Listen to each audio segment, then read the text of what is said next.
साहित्य जगत।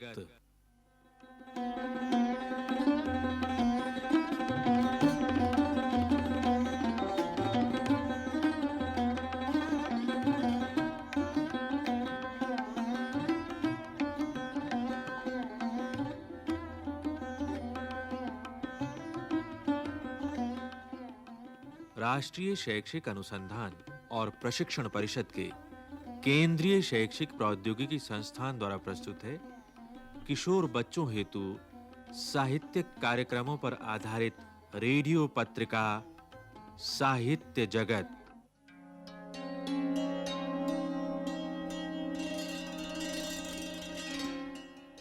इसी क्रम में प्रस्तुत है स्वर्गीय श्री मैथिली शरण गुप्त की कविता मानवता पर आधारित कार्यक्रम।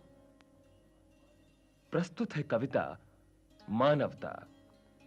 वाचक डॉक्टर कमल सत्यार्थी। विचार लो के मर्त्य हो, न मृत्यु से डरो कभी। मरो परंतु यूं मरो कि याद जो करें सभी। हुई न यूं सुमृत्यु तो वृथा मरे वृथा जिए। मरा नहीं वही कि जो जिया न आपके लिए। यही पशु प्रवृत्ति है कि आप ही चरे। वही मनुष्य है कि जो मनुष्य के लिए मरे। उसी उदार की कथा सरस्वती बखानती। उसी उदार से धरा कृतार्थ भाव मानती। उसी उदार की सदा सजीव कीर्ति कूजती। तथा उसी उदार को समस्त सृष्टि पूजती। अखंड आत्म भाव जो असीम विश्व में भरे। वही मनुष्य है कि जो मनुष्य के लिए मरे। क्षुधार्थ रंति देव ने दिया करस्त थाल भी। तथा दधीचि ने दिया परार्थ अस्थि जाल भी। उसी नर क्षितीश ने स्वमांस दान भी किया। सहर्ष वीर कर्ण ने शरीर चर्म भी दिया। अनित्य देह के लिए अनादि जीव क्या डरे। वही मनुष्य है कि जो मनुष्य के लिए मरे। सहानुभूति चाहिए, सहानुभूति चाहिए। महाविभूति है यही। वशीकृता सदैव है बनी हुई स्वयं मही। विरुद्धवाद बुद्ध का दया प्रवाह में बहा। विरुद्धवाद बुद्ध का दया प्रवाह में बहा। पुनीत लोक वर्ग ज्ञान सामने झुका रहा। आहा वही उदार है परोपकार जो करे। वही मनुष्य है कि जो मनुष्य के लिए मरे। रहो न भूल के कभी मदांध तुच्छ वित्त में।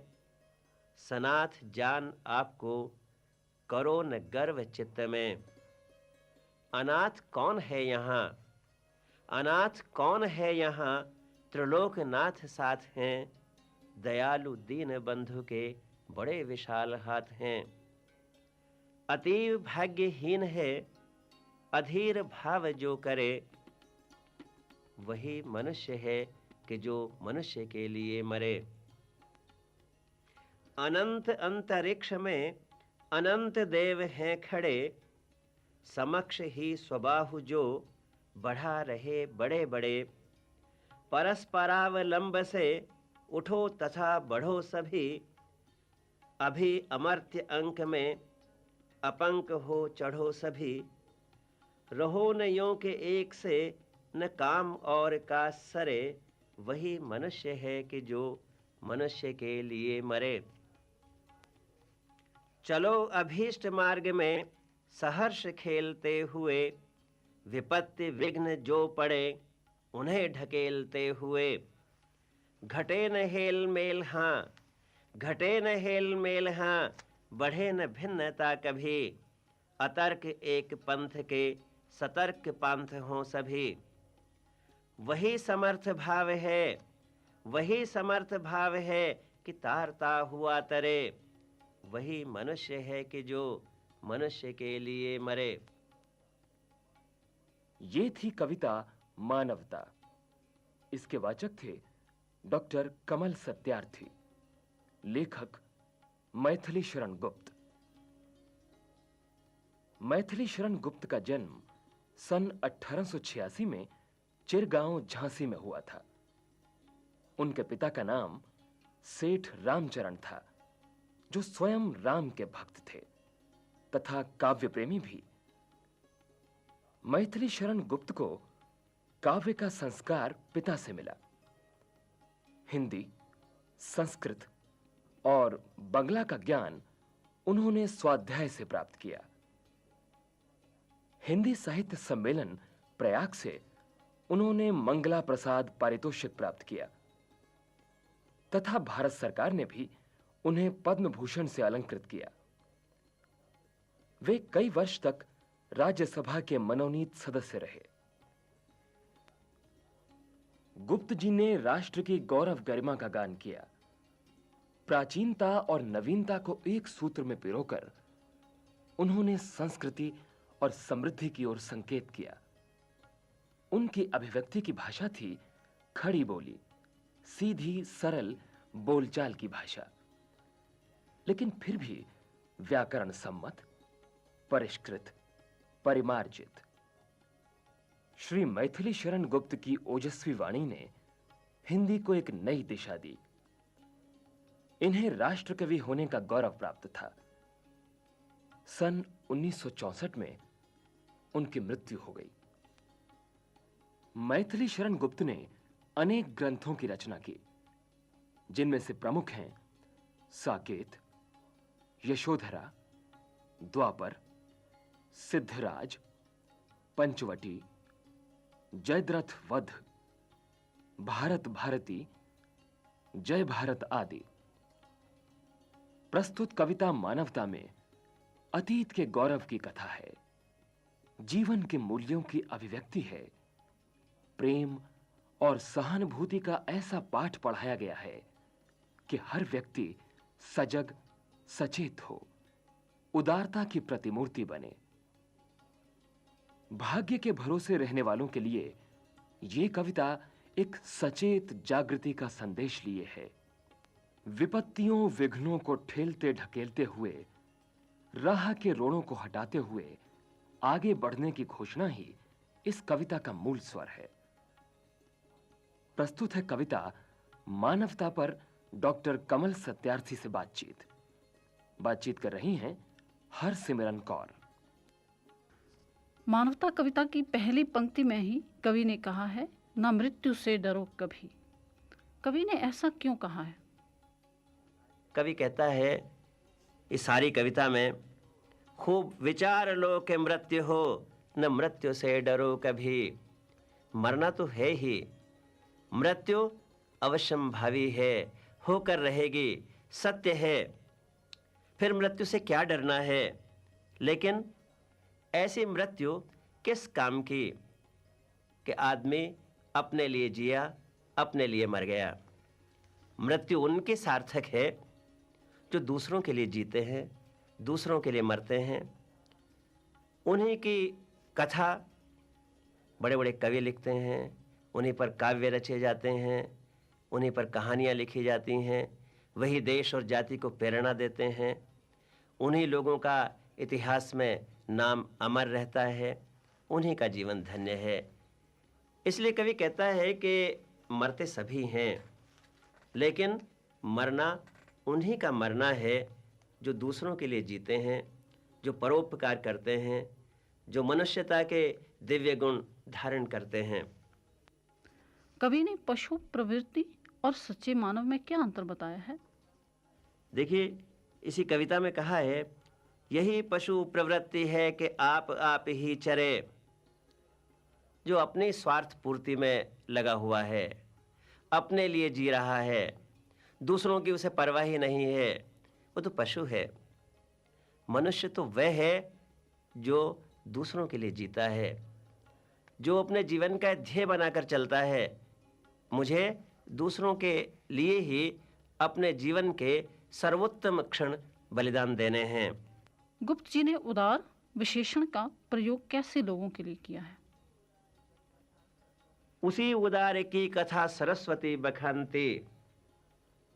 ऐसे उदार पुरुषों की कहानी, ऐसे उदार पुरुषों की कथा जो अखंड आत्म भाव, जो असीम विश्व में भरे, जो तमाम संसार में ये भावना लेकर चलता है, आत्मवत सर्वभूतेषु, जैसा मैं हूं ऐसे ही सब लोग हैं। जो मैं अपने लिए चाहता हूं वही दूसरों के लिए चाहूं। यदि मैं अपने लिए सुख चाहता हूं तो दूसरों के लिए भी सुख चाहूं। ऐसा उदार व्यक्ति ही वंदनीय है। उसी की कथा कवि लिखते हैं, उसी की कथा उपन्यासकार लिखते हैं। ऐसे कवियों के उदाहरण कविता में भरे पड़े हैं। सबसे पहला उदाहरण कवि ने दिया है, क्षुधार्त रंतिदेव ने दिया करस्त थाल भी।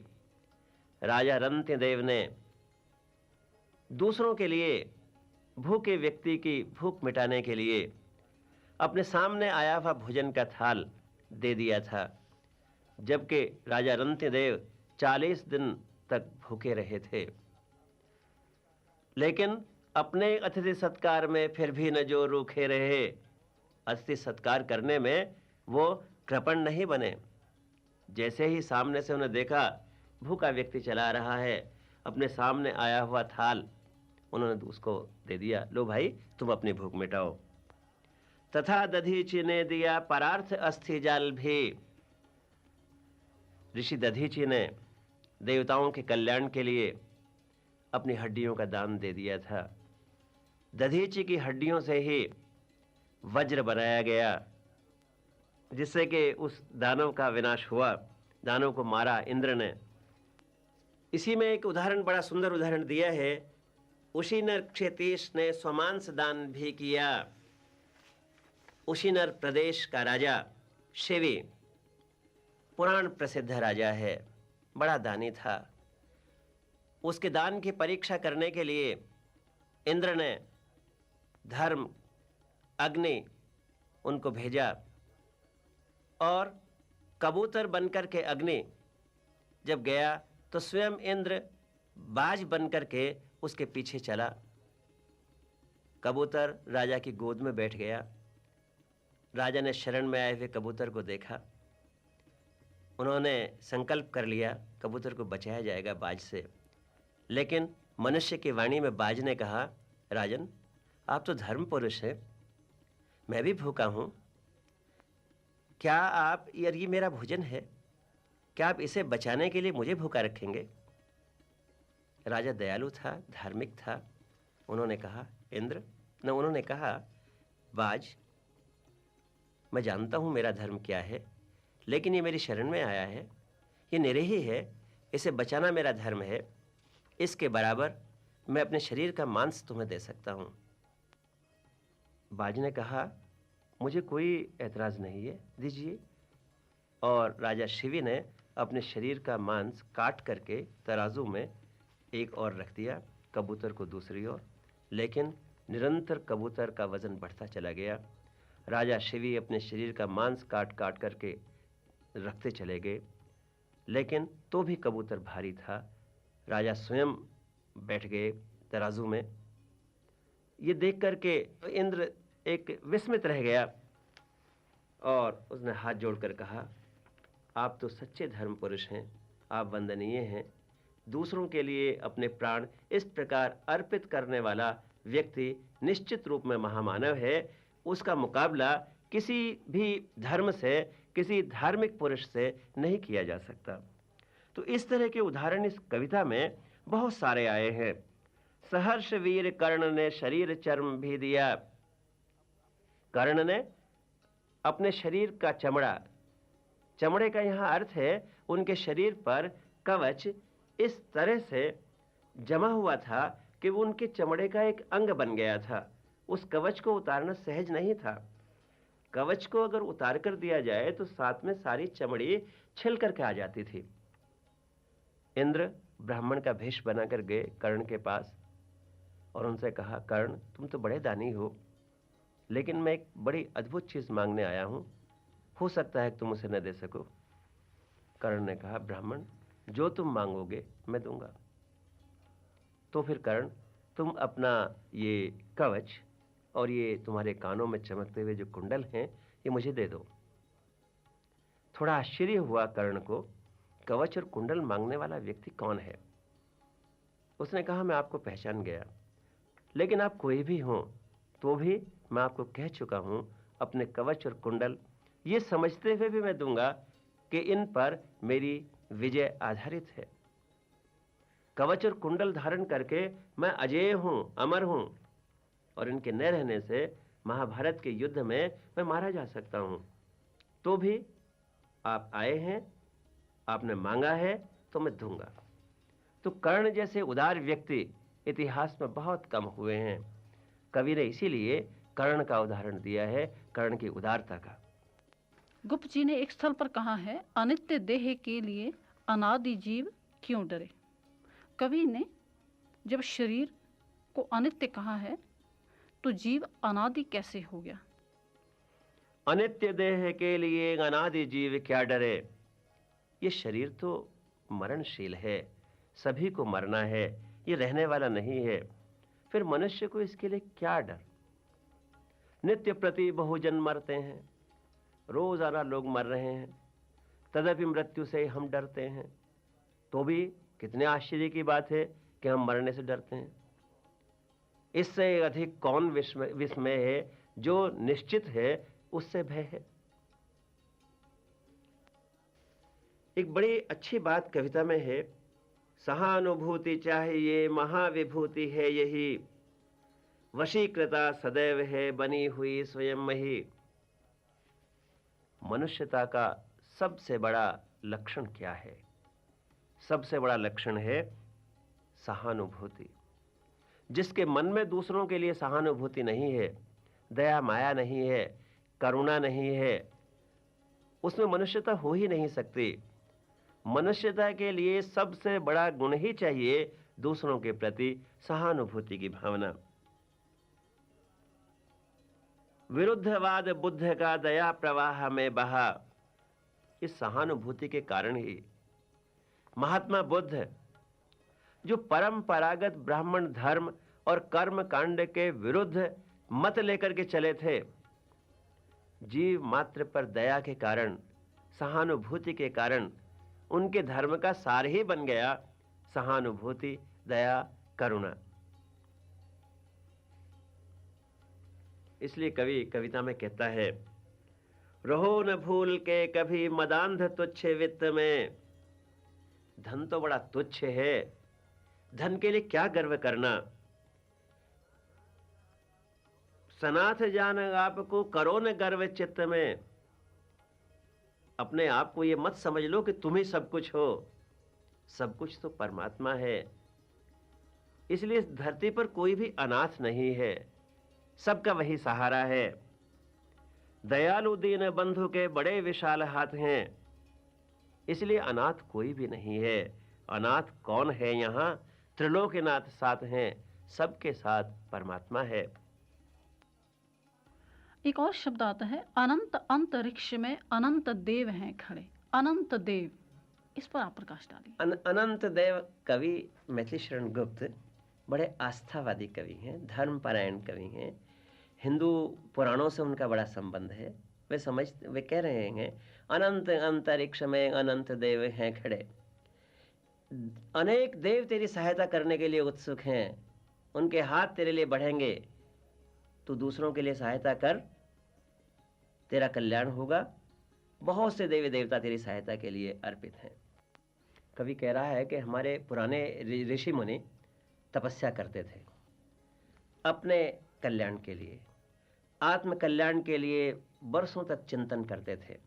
लेकिन कुछ ऐसे लोक पुरुष हुए हैं, गांधी जी जैसे, उन्होंने सोचा कि केवल मेरा कल्याण तब तक अधूरा है जब तक दूसरों का कल्याण नहीं होता। तो आपस में मिलजुल कर हम एक नई शक्ति प्राप्त करें अपनी एकता से, और उस शक्ति का प्रयोग करके हम लोक जीवन को अधिकाधिक सुंदर बनाएं। परस्परावलंब से, एक दूसरे के सहारे से हम उठें, हम काम करें। अकेला चना तो भाड़ नहीं फोड़ सकता, अकेला आदमी कुछ भी नहीं कर सकता, लेकिन एक और एक 11 होते हैं। एक दूसरे का सहारा लेकर के हम कर्तव्य मार्ग पर बढ़ेंगे, हमारा मार्ग आलोकित हो जाएगा, जो रास्ता हमें कठिन लग रहा है सुगम बन जाएगा। डॉक्टर सत्यार्थी जी, आप इस पंक्ति का अर्थ हमें फिर से बताएं। अभी अमर्त्य अंक में अपंक हो चढ़ो सभी। बड़ी अच्छी पंक्ति है ये, इसमें श्लेष अलंकार भी है एक जगह। अमर्त्य अंक, अमर्त्य कहते हैं जो कभी मरता नहीं है, और अंक ईश्वर को भी कहते हैं और गोद को भी कहते हैं जी। तो एक अर्थ इसका ये हो जाता है कि उस पवित्र ईश्वर की गोद में अपंक हो, कीचड़ रहित, यानी पवित्र होकर के चढ़ो, उसकी शरण में जाओ निकलश होकर के, निष्पाप होकर। हाँ। दूसरा, जीवन के पवित्र मार्ग पर निकलश होकर, पाप रहित होकर के, शुभ विवेक बुद्धि से बढ़ते रहो। एक अंतिम पंक्तियों में कवि ने बड़े प्रेरणादायक बात कही है। चलो अभीष्ट मार्ग में सहर्ष खेलते हुए, विपत्ति विघ्न जो पड़े उन्हें ढकेलते हुए, घटे न हेल मेल, हाँ सहानुभूति के साथ, मेल मिलाप के साथ, दूसरों के प्रति प्रेम, सहयोग, सदाशयता, सहानुभूति, त्याग, तपस्या, बलिदान, इन जैसी दिव्य भावनाएं लेकर, ऐसी ही दिव्य भावनाएं लेकर मनुष्य को निर्भय होकर के अपने कर्तव्य मार्ग पर बढ़ना चाहिए। अतर्क एक पंथ के सतर्क पंथ हो सभी। थोड़ा गंभीर बात है ये। अतर्क एक पंथ के, अतर्क पंथ, निश्चित पंथ जिसमें तर्क की कोई गुंजाइश नहीं है। कौन सा मार्ग है वो मार्ग है मानवता का मार्ग। किसी भी धर्म के व्यक्ति को इसमें कोई मतभेद नहीं हो सकता कि मनुष्यता सबसे बड़ा धर्म है, सबसे बड़ा कर्तव्य है, सबसे बड़ा मार्ग है। इसलिए चाहे हम किसी भी धर्म के मानने वाले हों, चाहे कुछ भी हमारा मत हो, लेकिन ये एक ऐसा मार्ग है, मानवता का मार्ग, कि इस पर हम सभी चल सकते हैं, लेकिन सतर्क पंथ हो सभी।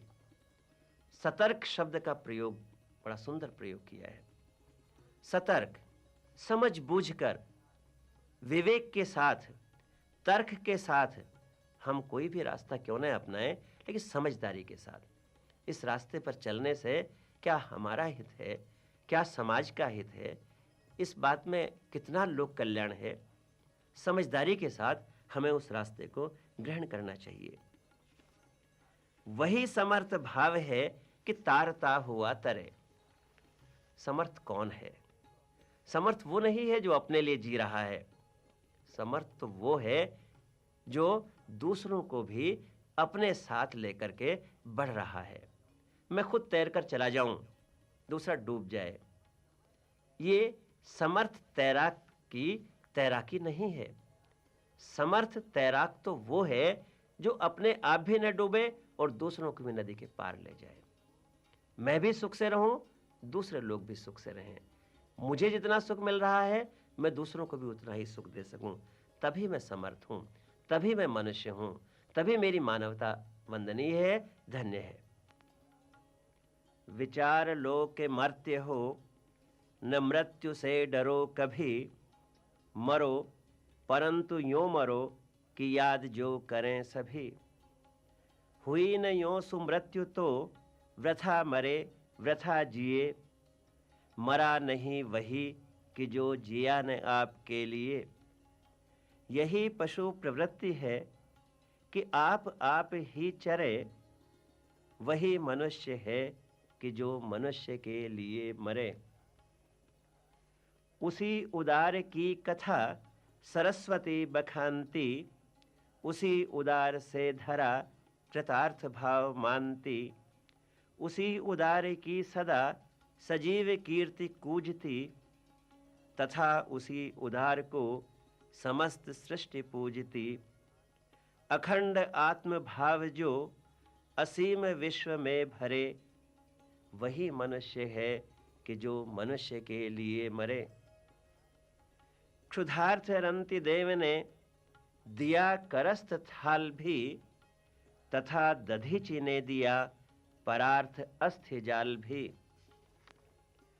उसी नर क्षितीश ने स्वमांस दान भी किया, सहर्ष वीर कर्ण ने शरीर चर्म भी दिया।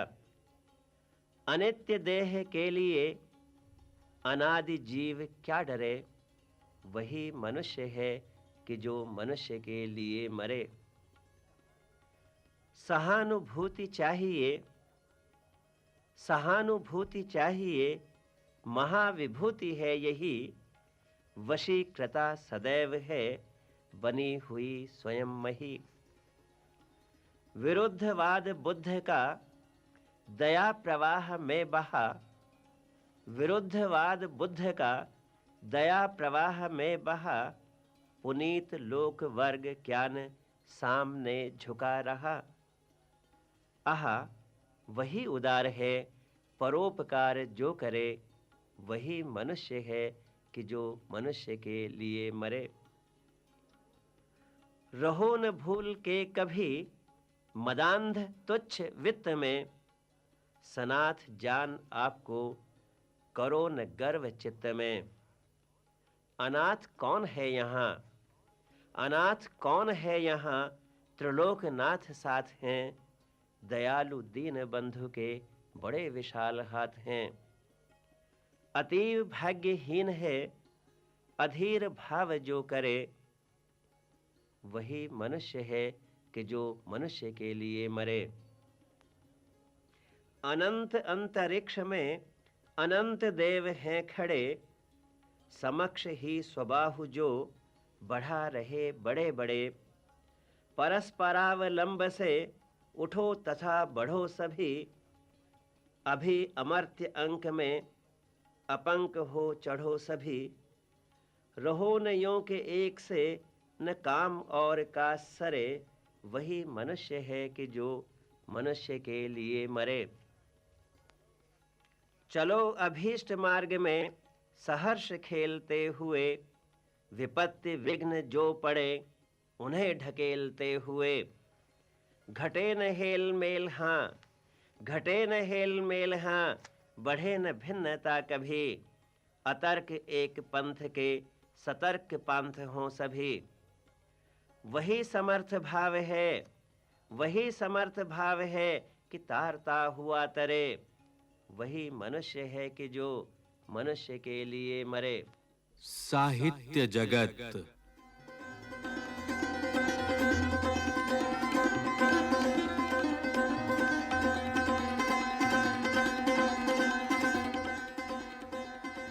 ये कार्यक्रम राष्ट्रीय शैक्षिक अनुसंधान और प्रशिक्षण परिषद के केंद्रीय शैक्षिक प्रौद्योगिकी संस्थान द्वारा निर्मित और प्रस्तुत किया गया।